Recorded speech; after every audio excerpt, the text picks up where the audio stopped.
Ahoy, hoy, Rena. Ahoy there. We're going on a journey today. Yeah. Welcome back, a journey. Welcome back to our journey. Welcome, everyone, to a free association conversation between Rena K and myself, Dr. Bach Ho. We're both organic intelligence coaches. We help people reduce suffering and increase capacity to handle more in life with ease using the protocols of organic intelligence. To learn more about organic intelligence, explore my video library, including the short videos. I meticulously craft my videos to provide substantive content and to do so directly, clearly, and concisely. There are also videos where I get controversial. I hope you enjoy these too. If someone doesn't get controversial or take a stand, how can you trust them? In these live stream free association conversations, Rena and I try to aim both at people who are completely new to organic intelligence and people who already know its basics. We try to find the balance. Today and now, our launching point is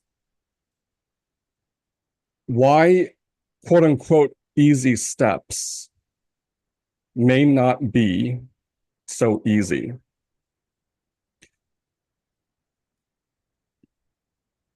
Rena, I've heard that women don't like being told to smile, but isn't smiling the easiest thing?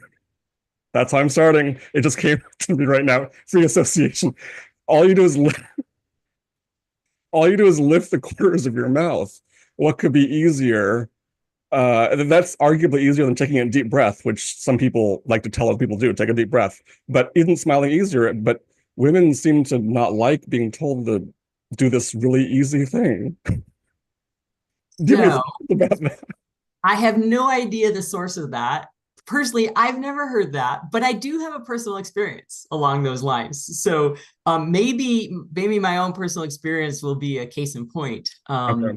There's a time in life I was a university professor, and I was really struggling. Right, I was deep in my shame. I was deep in depression, and the dean of the department came to me one day and told me that I needed to start to twinkle more. And of course, like if I could have, I would have. So yes, in that moment, I did not like being told that I needed to twinkle or smile more, because at that point in my life, that felt impossible. Mm, So to your point, something that might seem easy, like smiling, at that point in my life would have probably taken way more energy than I even had available. thank you. I now stand. I actually like more and more how I opened. When I opened with women don't like being told to smile, I didn't know what I was thinking of it. It just came to me and we're vulnerable in the moment. But I think it's a good example of I think that example, telling women to smile, because everyone knows, or almost everyone knows that it's women get very offended in general if they're told to smile, and there's a lot of backlog of there's all this stuff there underneath. So I think it's a good example to show that, to illustrate that what people think are easy steps may be very triggering, not easy at all. So it's a good like, oh, look at this example, and now let's recheck our assumptions about what is an easy step. Right. And Yeah. you mentioned breathing. Like people will often say, "Oh, do breath work," and not to devalue breath work in its right place, but doing breath work as a doing thing is naturally not going to be easy, because it's not necessarily going to be in sync with your own biology's way of breathing in that moment. And maybe, however, your biology's breathing is exactly the way it is best suited for your own well-being in that moment. And so this idea of going into, say, breath work, even though that seems like the most simple thing in the world, may or may not have an effect on you where it's experienced as being easeful. I don't like it when people tell me to take a deep breath. I find it very annoying. I wonder if other people do too. Um, I want to gossip about something. I'm I have mixed feelings about gossip, but this is just I can't resist. So I was in this Zoom for authors of the book that I have an essay in with Steve Hoskinson, and a lot of big names were there. Stephen Porges was there, and a participant articulated some concern about maybe he was concerned with the political situation of today and stress about that. And Porges said, first, take a deep breath. And I got very like, why? All right, enough gossip for now. So the overall theme is, I don't know about the overall theme, but people give advice all the time, whether solicited or unsolicited. And they often think that what they're telling other people to do is very easy. It could be take one deep breath, pause and count to 10, find 5 things to look at in the room. In the morning, do a few pelvic tilts before you get up. How easy is that? So all these examples, one more that I've heard of a lot is when you're confused, think on paper. Take out a piece of paper, spend 1 minute writing down your thoughts. How easy is that? It's just 1 minute. So there are zillions of pieces of advice that people would say are very easy and yet are not. Why aren't they? There is an answer coming from organic intelligence, and it is that for many people, our biologies are invested in staying the same and are deeply invested in staying the same, even if our conscious mind wants to change. So even if we want to enact a small change, like in the morning, I'll meditate for 15 seconds. Even that sounds really easy. Even if we want to do that, why won't it keep up? Because our biology is invested in staying the same. And if we try to change slightly, it perceives it as a life threat. So we don't do it. And that's even assuming we want to change. Often we're just annoyed. There's also that we get annoyed, or I get annoyed when people tell me how to live. So if you tell me to chill out, don't be so intense, don't be so intellectual, I get, first of all, that's not possible for me, but take a deep breath. I could do it, but the fact that you're telling me to do it makes me not want to do it, of course. Right. Yeah. Anyway. So we're gonna leave anything related to your personal resistance to other people's advice alone. Yeah. I think it's funny. I'm not trying to put you down on that. It's just a bigger issue. I was thinking of your statement about why the biology. So you made the comment that the biology is invested in, I think of the word you use, staying the same. And so what naturally arises for me is, well, why would the biology be invested in staying the same? Like what is that all about? And I think that too, organic intelligence has some things to say. But I'm thinking about elaborating just a little bit on the idea that on the one hand, the biology wants to grow, right? So moving in the direction of well-being, it means moving in the direction of either growth or healing. So it wants to do that, but at the same time, it wants to stay the same. And so that's what my question is. Well, what would keep the biology from wanting to grow? Why would it not move in that direction? Yeah. An answer from organic intelligence is that staying the same to the biology means continued survival. So I'm the biology, or I'm my biology. If I can stay the same, I'm still alive, and that's good.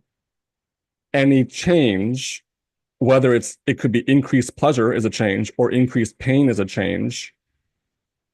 Change could disturb survival, and so I'm just not going to change. The biology is going to resist changing because its first agenda is not to change, because it's more fundamentally, its first agenda is to survive, and it regards not changing as furthering survival. Mm-hmm. And I think that, well, in organic intelligence, it's a biology that is disorganized will have that premise, that quote unquote premise, that change is or could mean death, death is not good, therefore I need to stay the same. So I keep getting into toxic relationships. I just ended one. I meet someone new. They're nice to me. I'm not used to people being nice to me. That's a threat. Why? Because it's different. It's a change. Mm. What I'm used to is people being mean to me, and that means survival because my biology, that's what is familiar. Let's just keep staying the same. That is survival. Yeah. Right. I keep thinking of the word stability, that when things stay the same, they're largely stable. Mm. So if I'm just standing, I'm not walking, right?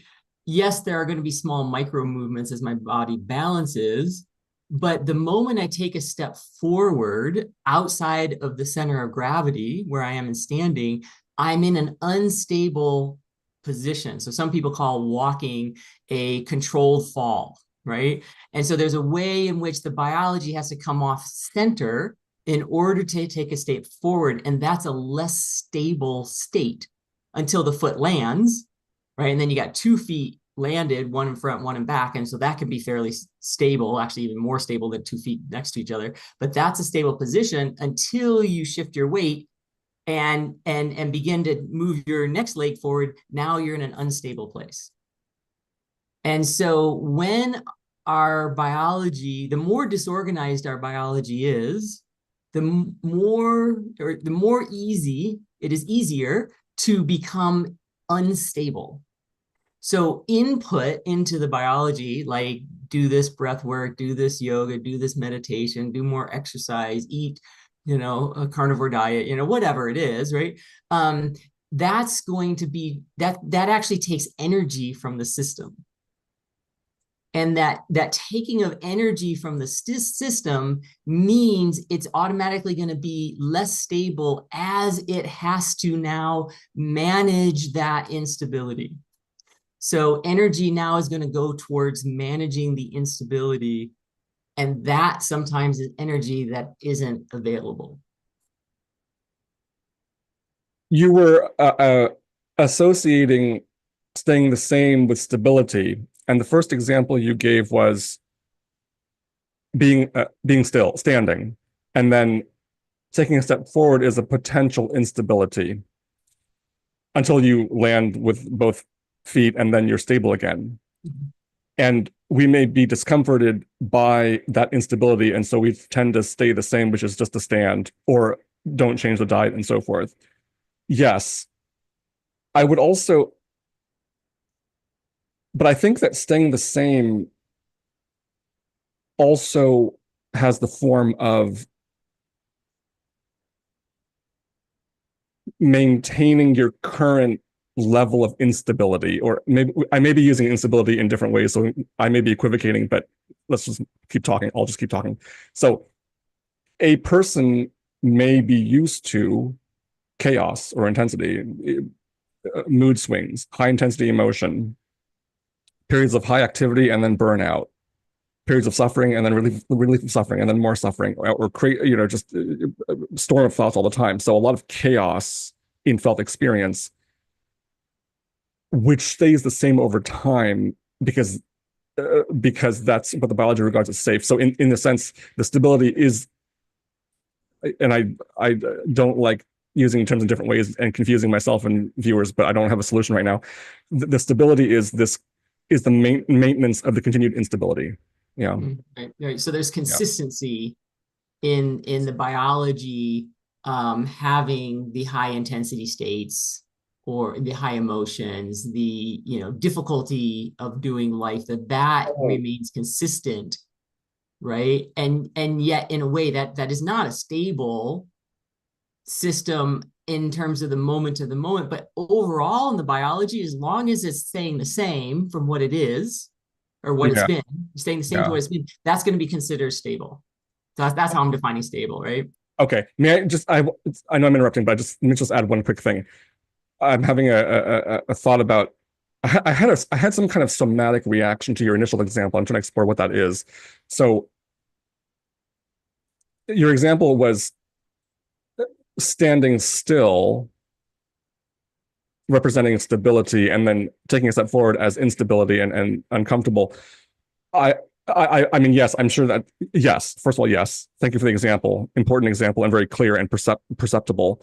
And for many people, they can't stand still. That's what's alarming. They have to keep moving and jogging and skipping and walking and dancing, and staying still. Standing still for a moment would be alarming. So I think standing still shouldn't be always representative of stability. It could be that motion Right. is your stability. Right. And yeah, I'm talking about it from the physical yeah, perspective. yeah, From the physical perspective, that's what it is. And yes, there are some people who would find standing still very difficult. One, how their biology is organized, just standing still would be hard physically for them. yeah. And then there's the, people who feel like they have to constantly be in motion, and that's how they're coping with their intensity. So I'm using that as just purely a physical example, Yeah. right? The fact that when the biology wants to move in some way, right? And I use walking partly because it's a movement forward, so it's an analogy. If you're going to move forward in life, by nature, whatever you're going to be doing to create that change creates momentary instability. Doesn't mean you can't get your stability again, but in that, it's not the fact that it's unstable or stable, it's the fact that it's requiring metabolic energy. And the requirement of added Oh, metabolic oh, oh. energy is what is challenging.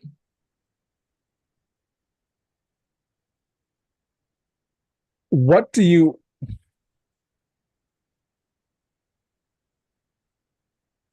I've heard the terms metabolism and metabolic energy used sometimes in teachings of organic intelligence. They're not very frequent, but they're there. I think in terms of energy and energy conservation, I rarely think of that, the concept of metabolism or metabolic energy. Is that an important concept here? And would you want to elaborate on it? Or Yeah, I actually think it is a valuable concept, right? Because most people coming to organic intelligence are thinking about their psychology. And part of what we're doing in organic intelligence is bringing things down to how the biology is doing life, right? And so, there's a certain amount of energy, and we know biologically from the biological sciences that some people's energy systems are super high and revved and can go, and they can go fast and do a lot of things, and then other people have much slower biological systems, and you'll see this coming down through family patterns, right? So there may be some genetic pieces to that, but there may be just some learning to that. But that biological, the speed, it also has to do with the rate of oxidation of nutrients, and how that process goes. All of that contributes to our general energy levels. Mhm. And so one of the things that we know that happens and we know this from mammals, all mammals, especially the water animals, we can see this. They're one of the reasons they can dive deep and dive for a long time on one big breath is that everything in their biology begins to slow down and require less energy. This also happens to people who are deprived of oxygen for a period of time, that everything will slow down and not need as much energy. If that happens while they're also cold, so in a hypothermic situation, that's to their advantage. There's also times in medicine that purposefully they will slow down the metabolism by making them cold so that there's enough energy to go to the brain while they do the other healing things that they need to do. So on that level, that's happening. So when we think about it in terms of organic intelligence, when the biology is slowing down, and I'm thinking of our topic last week, if I take it easy, I won't get anything done. Sometimes that's what the biology is purposefully doing. It is slowing you down, and it's correct. You don't have enough energy sometimes to get things done. Mm. And so the importance, I think, of that is that so often there's a lot of shame about what we are doing or not doing, how much we are getting done and how much we're not getting done. Are we taking these steps that people say are easy that would help us, or do we not take these steps that are easy? I've had people, I've had clients want to take, do major dietary changes for their health, including their mental health. And oftentimes we have to slow that down a little bit because their biology, I can tell, is not organized enough to make a major dietary change, maybe a small one, but not where you're going from, being, vegetarian to becoming keto, that's just too big of a change. And so if the biology is already having a challenge, that change not only will add more to the biology, but you're not going to do it. Like that easy step of doing meditation for a minute in the morning before you get out of bed, you'll do it for a few days and it'll just fall by the wayside. If the biology itself, if the metabolism itself can't support that. Yeah, you were giving an example of being much more conservative, giving homework or to do stuff to a client when you assess that they are not able to do it. Or or if the client suggests it, not even me suggesting it, sometimes the clients get this idea that, oh, I should do X, Y, and Z, and that seems easy enough. And we can explore that and call that into question of whether that is as easy as they think, given their current state of metabolism and processing and where their biology's at. Yes, getting a little more technical with, I feel like getting a little more technical with organic intelligence clinical work, it just feels like the right time, and the lead up was there in your content. In organic intelligence theory, biology, the level of organization or efficiency of a biology of an organism can fall into one of three phases. And in my video library, I think I only have one video where I talked about this because I didn't regard it as so essential for most people in most situations. For living your life, I just focus on orientation and pleasure as the catalyst of auto-organization, which is already a big thing that you can go into my videos about. But in the clinical work, we're assessing the phase of a biology, and in a phase one biology is characterized. One characteristic of a phase one biology is they won't be able to act on their own behalf, or it's much harder or impossible for them to act on their own behalf. So if you give orientation homework, connect to the environment through the senses, or go for a 10-minute walk per day, or do some value brainstorming, what do you want in life, any kind of homework, they either won't be able to do it, or they'll try really hard to do it, and maybe they want to do it very much, but it will just backfire biologically. That's a feature of a phase one system. And when the biology gets more organized and it's in phase two, that's when they're able to do this, acting on their own behalf. So in clinical work, if we're working with a client and we're assessing, okay, this is a phase one biology, we typically wouldn't be saying, okay, your homework is to connect to the environment through the senses, or right now I would like you to look around the room, or, oh, you're having a pleasant sensation, I would like you to track that sensation. Because asking them to do something is energy demand, and the biology will interpret that as a threat. So they won't be able to do it, and they'll feel shame about that, or they will do it, and it will kick up intensity way too high. I feel like I'm being way too technical for our context, but it's already there, so I'm just going to finish. So often in clinical work, we're waiting for spontaneous signs of organization from the client's biology. They look somewhere, and then I nod my head, or they say they feel good about something, so I nod, but I don't ask them to pause on it. We're just reinforcing what is supportive in the moment in their biology, not asking them to do stuff, not asking them to direct attention. We wait for a kind of phase two situation for that. Right. Yeah. I think in spite of you feeling like that's too intense, or too technical, I think people will get that. It sounds reasonable in that way. And this brings us even to what you already alluded to. Even the idea of orient, like in terms of a doing, right? To do orientation or practice orientation, even that, which seems easy, right? Because our biology is always orienting, it's always trying to do that. But to bring that more forward and do it in an active way, that may not be what is in the best interest of the biology in the moment.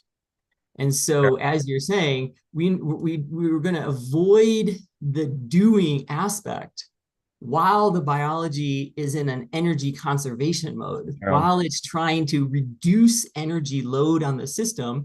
And you were saying that as a practitioner, you're also trying to reduce the energy load of the client and not add more to it and ask more from them. Then all we're doing is supporting what's already happening, where orientation is already happening, where something pleasurable is already happening, even in the smallest of ways, Yeah. coming alongside that, joining in with that, as opposed to say, okay, now go home and do more of that. Like, you looked out the window and you saw the birds, or you heard the sound of children laughing outside, and well, because you did that in session, do that more now at home during the week. And Right. what you're saying is that's not what organic intelligence generally encourages. It encourages noticing it when the client's there, joining with them with that. And when that happens repeatedly in that context, it will automatically begin to happen more in life. Yes. Right?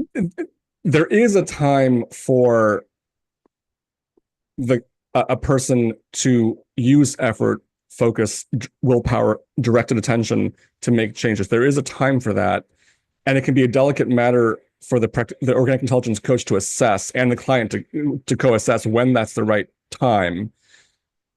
It's not the right time when the client has no energy, no motivation, can't do anything, and is shut down. It's also not the right time, unless it's an emergency, but that's a separate. It's also not the right time when a client is hype. It can also not be the right time when the client is hyper motivated, has a lot of energy and ambition. For example, I've had clients come to me and they say, "Here are my 20 goals for the year," and just after like 30 seconds of conversation, I know, okay, this system's staying the same. I mean, the 20 goals and then their commitment to achieving all those goals is just another form of staying the same, just as being shut down and having no motivation. So it can be delicate to assess when it's time for action. And I think one idea from organic intelligence is to de-shame. If a step is not a step, what counts as an easy life step? What counts as an easy life step is a step that is actually easy, meaning it feels easy. If it's easy to wash the dishes, it's easy. If it's easy to balance your checkbook, it's easy. I mean, I know people don't have checkbooks anymore, but if it's easy to take a deep breath, it's easy. If it's easy to apologize to someone, it's easy. But if it's not easy, it's not easy. If it's easy to smile, it's easy. But what makes it easy is that it feels easy. We got to come back to common sense reality and correspondence to reality. And uh, I think organic intelligence would say no step is intrinsically easy. If someone tells you go for a 1 minute walk, how easy is that? There may be all kinds of causation involved in why that's not easy. So a step is easy if it's easy. If it's not easy, it's not easy. And don't let anyone tell you that here are the 5 or 7 things that are easy, like take one inhale, one exhale. I think that's so de-shame yourself. Yeah. You're right. And what you're talking to and pointing towards now, and we won't be able to go into this in depth right now, Oh but yeah. what you're pointing to is the idea that the feedback that comes from the doing is going to be what shapes the further organization of your biology. So if you're doing the dishes and it feels easy, maybe just neutral, maybe even pleasurable, Yeah. it's possible. And then that feeling that you have of this is pleasurable, easy, neutral, that's giving feedback to your biology. Oh, I can do more of this. Right. And so it's organizing. But if you do the dishes and you're exhausted afterwards and you need to take a nap, and the whole time you're frustrated by the whole task, well, then that's feedback that that's not necessarily an easy step for you. May need to be done, but it's not an easy step to do, right? Yeah. There can, we're on time. I would like to make there can this one more point. There can also be a latent uncomfortable reaction. So someone tells you to smile and you do smile in the moment, or someone tells you to take a deep breath, inhale, exhale, calm down, then you do it in the moment and it works, quote unquote works.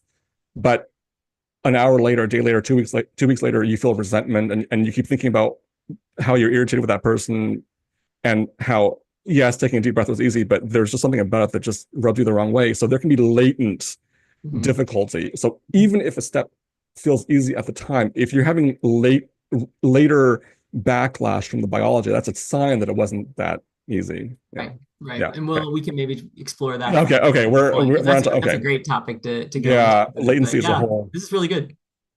Okay, so to my viewers, if you're interested in learning more about Rena or myself, there will be links in the description.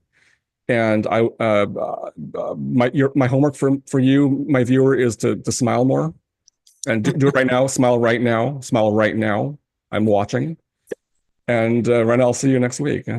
That sounds good. And all I gotta say, this has been very easy to do. So I think this is where we're right in line with our own biology. Eases the way. All right.